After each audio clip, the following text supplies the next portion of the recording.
சாத்தூர் பாரம்பரிய சமையலில் இப்போ வந்து பொங்கல் தினமாக இருக்கிறதுனால நான் உங்களுக்கு ஒவ்வொரு பொங்கலாக செய்து காட்டுறேன். இன்றைக்கி ஃபஸ்ட்டில் வந்து நான் வந்து உங்களுக்கு தெனப்பொங்கல் செய்து காட்டுறேன். அந்த தெனப்பொங்கல் வைக்கிறதுக்கு ஒரு அரை கப்பு தெனை, 1/4 கப்பு பாசிப்பருப்பு எடுத்திருக்கேன். இப்போ வந்து இந்த பாசிப்பருப்பை லைட்டாக வறுத்து எடுத்துக்குருவோம்.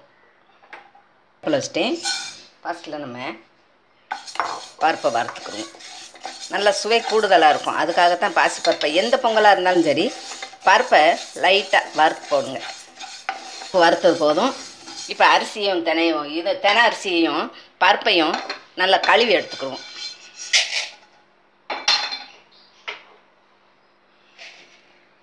அரிசியும் பருப்பையும் இப்படி நல்லா கழுவி எடுத்துக்கோங்க.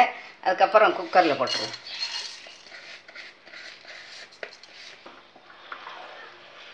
ஒரு கப்பு பால் ஊற்றுறேன்.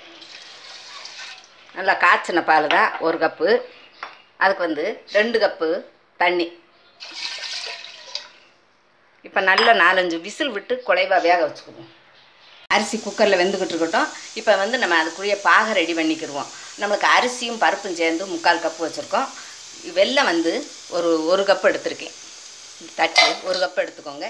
இதுக்கு வந்து ஒரு 1/4 கப்பு வாட்டர் விட்டால் போதும். ரொம்ப தண்ணி விடாதீங்க, ஒரு 1/4 கப்பு விடுங்க. ஏற்கனவே நம்ம 3 கப்பு தண்ணி வச்சுட்டோம். இப்போ வந்து நல்லா காய்ச்சி வடிகட்டி எடுத்துக்குவோம். சக்கரைப்பாகு ரெடி ஆயிடுச்சு, வெள்ளைப்பாகு. இப்போ வந்து சாதமும் நல்லா குழஞ்சிருச்சு பாருங்கள், நல்லா குழைவாயிடுச்சு. இப்போ வந்து இதில் கொஞ்சம் நெய் விட்டு நல்லா கிண்டிக்கிடுவோம்.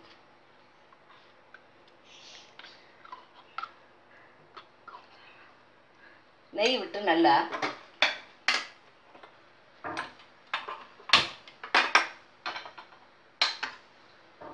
கிண்டிட்டு அதுக்கப்புறம் சக்கரைப்பாகு விடுவோம். சக்கரைப்பாகு விட்டுருங்க.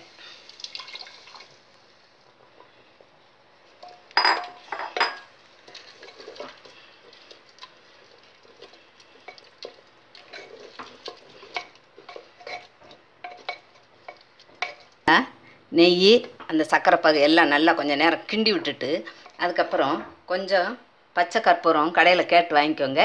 இதை கொஞ்சம் சும்மா லைட்டாக போட்டால் போதும், ரொம்ப போடக்கூடாது.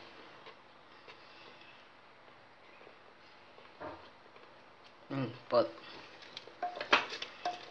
நம்மளுக்கு கோயில் பொங்கல் மாதிரி நல்லா வாசனையாக இருக்கும், சுவையாக இருக்கும். அதுக்காகத்தான் கொஞ்சோண்டு பச்சை கற்பூரம் போடுறோம். பொங்கல் ரெடி ஆகிட்டுருச்சு. இப்போ வந்து நம்ம கொஞ்சம் முந்திரியும் திராட்சையும் வறுத்து போட்டுருவோம். ஃபஸ்ட்டில் வந்து முந்திரியை வறுத்துருவோம். நெய்யில் முந்திரியை வறுத்தாச்சு. இப்போ இதை போட்டுருவோம். அதுக்கப்புறம் திராட்சையை வறுத்துக்குருவோம்.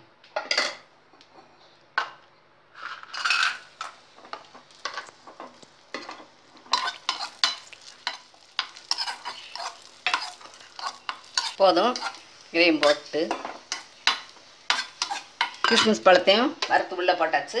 அடுத்து வந்து நம்ம ஏலக்காய் பவுடரை போட்டு கிண்டி இறக்கிடுவோம். ஏலக்காய் தூளை போட்டு கிண்டி இறக்கிடுவோம்.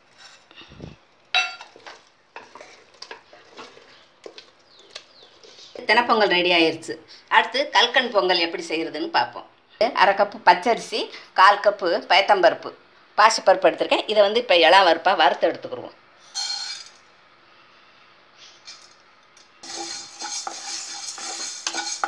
பருப்பையும் அரிசியையும் நல்லா சுத்தம் பண்ணி உள்ளே போட்டிருக்கேன். இது ரெண்டும் சேர்ந்து 3/4 கப்பு இருக்குது. இப்போ வந்து பால் அதுக்கு 1 கப்பு விடுறேன். நல்லா காய்ச்சின பால் தான் 1 கப்பு விட்டுருக்கேன். 2 கப்பு தண்ணி விட்டுக்குருவோம். இப்போ இதை மூடி போட்டு ஒரு 4-5 விசில் நல்லா குழைவாக வேக வச்சு எடுத்துக்கணும்.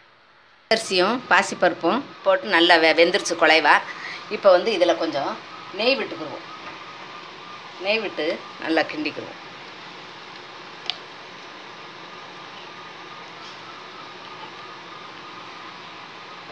நெய் ஊற்றி நல்லா அப்படி நெய் விட்டு நல்லா அப்படி கிண்டி விட்டுக்கோங்க. நல்லா மசிச்சு விட்டுக்கோங்க. அதுக்கப்புறம் இது வந்து 3/4 கப்பு பருப்பும் அரிசியும் 3/4 கப்புக்கு நான் 1 கப்பு கல்கண்டும் 6 ஏலக்காயும் போட்டு இப்படி நல்லா பவுடர் பண்ணி வச்சுருக்கேன். இப்போ இதையும் போட்டு நல்லா கிண்டி விட்டு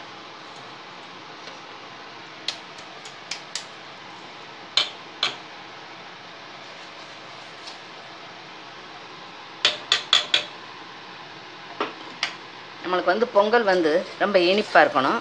அதுக்காக கொஞ்சம் அதிகமாகவே இனிப்பு போட்டுக்கோங்க.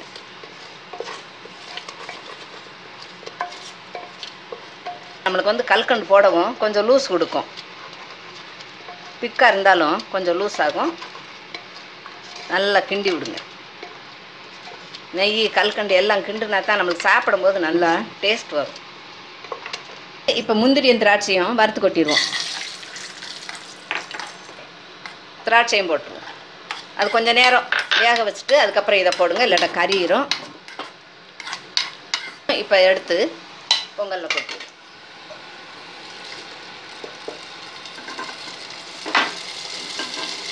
இப்போ நம்மளுக்கு கல்கண்டு பொங்கல் ரெடி ஆயிடுச்சு.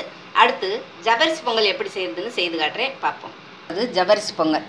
இந்த ஜவ்வரிசி பொங்கல் பண்ணுறதுக்கு 1/2 கப்பு ஜவ்வரிசி எடுத்து வச்சுருக்கேன்.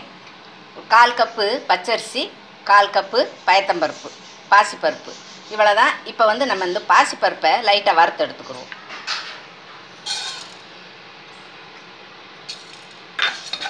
வறுத்தாச்சு. அடுத்து கொஞ்சம் நெய் விட்டு ஜவ்வரிசியை வறுத்துக்கிறோம்.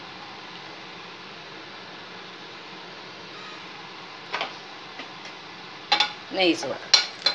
இதில் ஜவ்வரிசியை லைட்டாக வறுத்துக்குவோம்.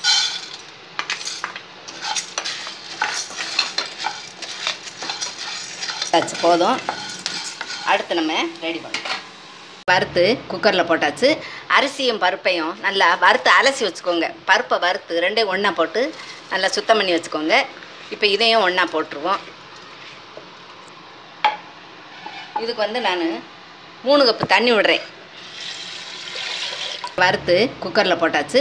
அரிசியும் பருப்பையும் நல்லா வறுத்து அலசி வச்சுக்கோங்க. பருப்பை வறுத்து ரெண்டையும் ஒன்றா போட்டு நல்லா சுத்தம் பண்ணி வச்சுக்கோங்க. இப்போ இதையும் ஒன்றா போட்டுருவோம். இதுக்கு வந்து நான் 3 கப்பு தண்ணி விடுறேன். கப்பு பால், 3 கப்பு தண்ணி விட்டுருக்கேன், 1 கப்பு பால் விட்டுருவோம். இதையும் 4-5 விசில் விட்டு நல்லா குழைவாக வேக வச்சுக்குவோம். போட்டாச்சு. கொஞ்சம் நெய் விட்டுக்குருவோம். போட்டு நல்லா கிண்டி விட்டுருங்க. ஜவ்வரிசி, பச்சரிசி, பருப்பு 3 சேர்ந்து 1 கப்பு. இதுக்கு வந்து நான் 1/2 கப்பு வெல்லம் எடுத்து ஒரு 1/4 கப்பு தண்ணீர் விட்டு பாகா காய்ச்சி வச்சுருக்கேன். இப்போ அதையும் உள்ளே ஊற்றிடுவோம். இது வந்து 1/2 கப்பு வெல்லம் ஊற்றுறேன், உள்ளே ஊற்றுறேன்.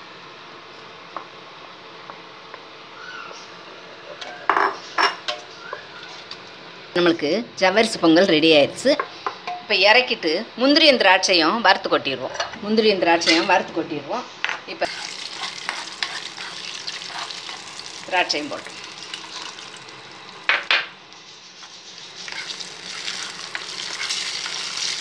போதும். இப்போ எடுத்து பொங்கலில் கொட்டிடுவோம்.